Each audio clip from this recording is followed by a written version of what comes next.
What's up, all you mentees? This is the Uncanny Omar, and welcome to another segment of Graphic Novel Hidden Gems. Let's get started. And welcome back, everybody. Before getting started, go ahead and hit that like button and subscribe if you haven't subscribed yet. That does help with our YouTube algorithm and our channel keep growing. Now, I brought this segment back due to popular demand, and I'm going to do it every month. I really enjoy this, sharing books with you all that not a lot of people have heard of. Now, some of you may have heard of. Some of you may have heard of all of these and read all of these and think they're trash or whatever, but these just happen to be my favorite books that went under the radar, that I don't hear hardly anybody talk about, or books that I think should be talked about. So these are graphic novels, again, collected editions. Some of these are all-in-one. Some of these were ongoing series that take more than one trade paperback to collect. Regardless, I'm going to be talking about them. Now, leave those comments down below, though, with recommendations of some of the hidden gems that you think went under the radar.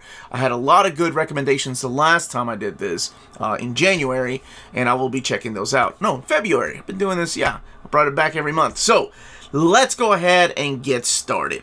Again, before I do, this is my opinion. Kicking off this list is Wasted Space by Michael Moreshi and Hayden Sherman. This is from Vault Comics, and I read this a couple of years ago. As a matter of fact, I think I reviewed the very first one, this very first volume. Now, I'm going to start this with a book that doesn't have the type of art style that a lot of people normally like. As a matter of fact, one of the things I've always heard about this book is the artwork is a complete turnoff for them. But for me, I think it fits the tone of the story, and it reminds me of those independent comics or anthologies in Heavy Metal magazine that I would read. So pretty much, this is, oh, by the way, this is mature rating. There's only 3 volumes, I think, that are available. There might be more. I haven't read the third one. I've only read the first 2, but I love them. Anyway, so this is the story of Billy Bane, who happens to be the voice of the creator, the voice of God, whoever this deity is in this universe. And he's made a lot of mistakes. He's kind of a crappy prophet, and the entire galaxy has kind of fallen apart because of his prophecies. Again, he was supposed to be the voice of God. So he goes into hiding after this huge mess. He goes and just disappears into the corner of the dark galaxies because he's very self-aware. That's what I liked about Billy. He realizes that, okay, I could be the voice of the creator, or I could be a lunatic that's just hearing voices. So he's hanging out in this dark corner of the galaxy with his buddy Dust, who is a FUQ bot. Even though this is mature content, sometimes kids watch this show and they're like, oh, I like to read that, but this is definitely mature. But anyway, where was I? Yes, he hangs out with Dust, who's kind of a little bit of a sociopath himself. Now, during this time when he's hiding, he runs into this girl, this young girl, who says she is the new voice of the creator. So he's being summoned to save the galaxy against his will. Like I mentioned, as you're looking at the artwork here, I think it feels gritty, it's sketchy, and it really matches this confusing world, because the art style itself is kind of confusing. I think it's a really fun book. It's definitely zany, it's chaotic, and I enjoyed every page of this volume, in the second volume as well. Billy is one of these characters that's so likable to me because he's such a jerk. And I enjoy the rest of the cast. Like, I didn't want any of the cast to be off. So the villains are kind of start off one-dimensional, but they turn on you and they have another layer to them. So, yeah, this is a book that nobody's perfect, and that it makes it realistic, even though they're out in space in a different galaxy a long, long time ago. Wait, that's another movie. Generation Gone by Alice Knott and Andre Lima Araujo. This is published by Image Comics. Now, looking at the cover, I thought I was looking at a Kieran Gillen comic, just because I'm so used to the type of artist that he chooses for some of his works. So this is another mature title. I think most of these are. Sorry. But this is about this tech genius named Aikyo.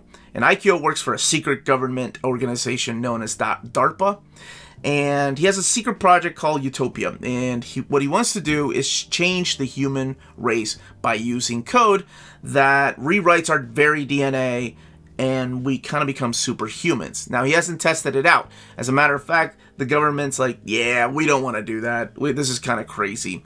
So what he does is, behind everybody's back, he starts tracking down these 3 hackers, these computer hackers that are trying to steal money from a bank. This is Nick, Ellie, and Baldwin. And these 3 teenagers, like I said, are trying to rob a bank through the internet. Kind of reminds me of a 90s plot. But anyway, the point is that this is different because it's like there are a bunch of millennials trying to rob the previous generation, like the baby boomers that are retired. That's how they justify it. So it's a pretty interesting take on the generations war, if you will. The millennials versus baby boomers, and then where the Generation Xers stand.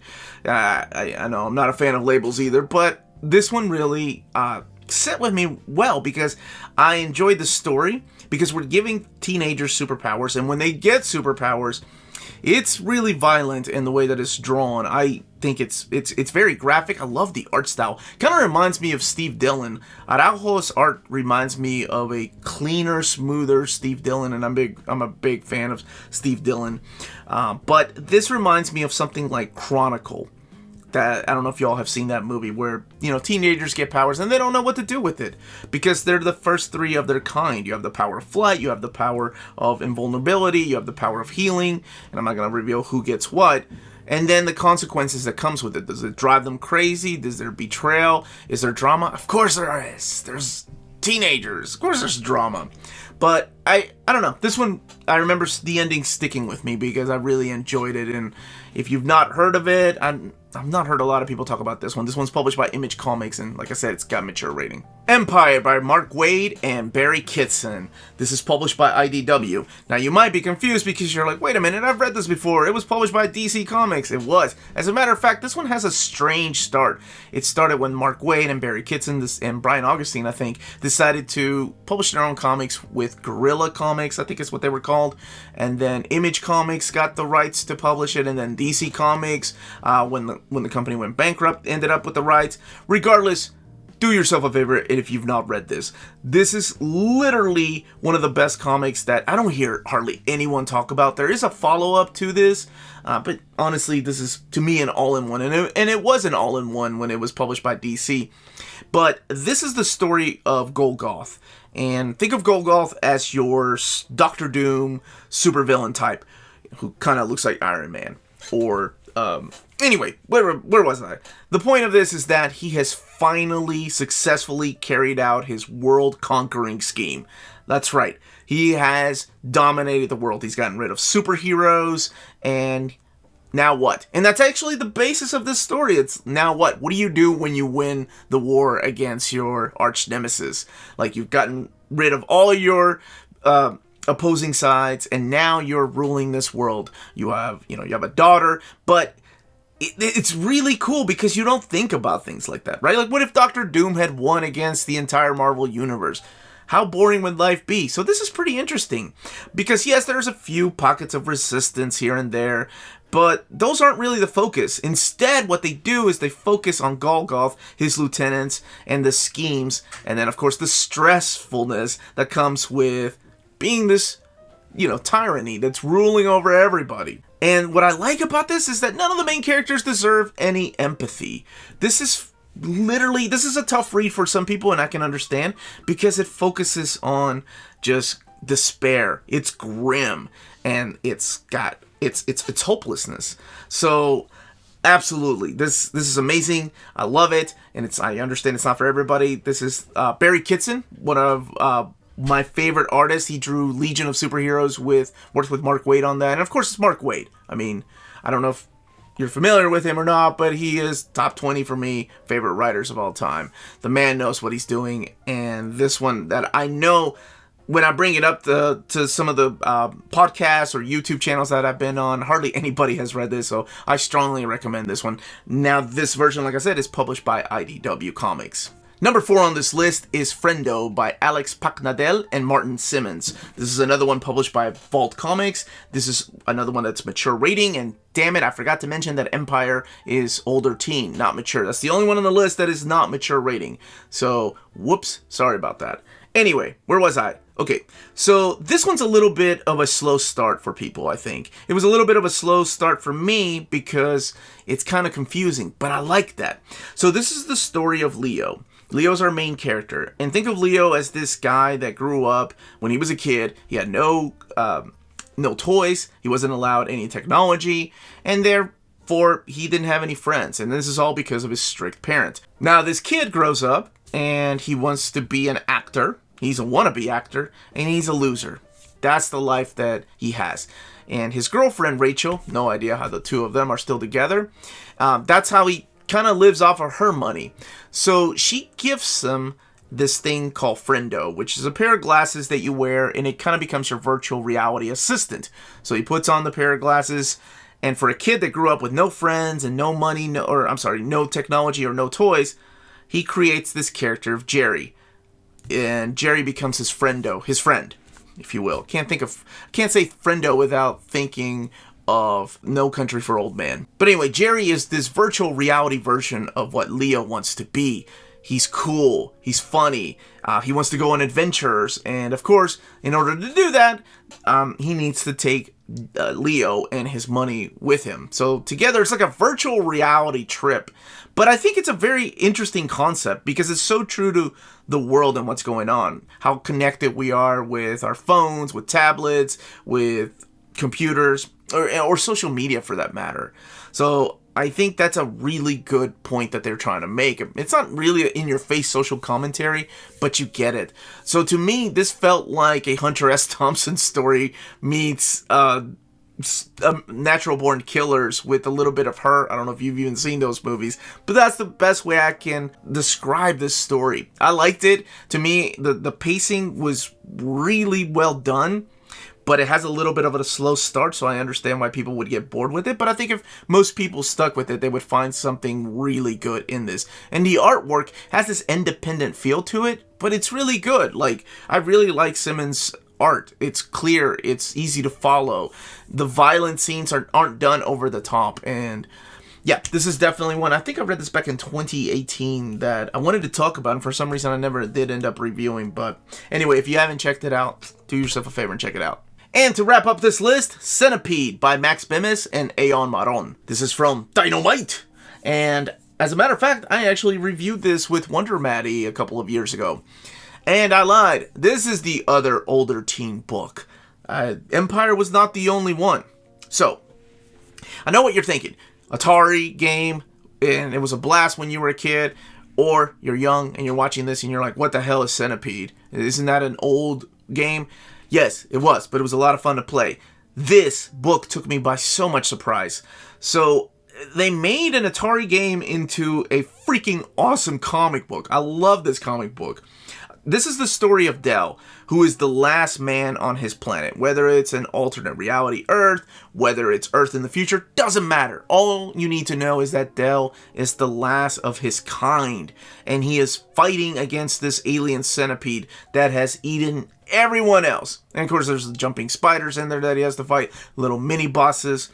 But it's awesome because we get Dell's story as he's the last man on Earth. And how do you do that? How do you accomplish a story about a guy who has no one to talk to, so he has no one to feed off of? Well, you do it through a series of flashbacks, of course. And those flashbacks are done so well. The colors are just amazing the way that those flashbacks are done. So I really enjoyed the artwork. But then you get to fill out who he is. You know, what his love life was like. What his relationship with his mom, this is so heartbreaking, was like. And who Dell really is. If he was a likable character, is there a twist to it?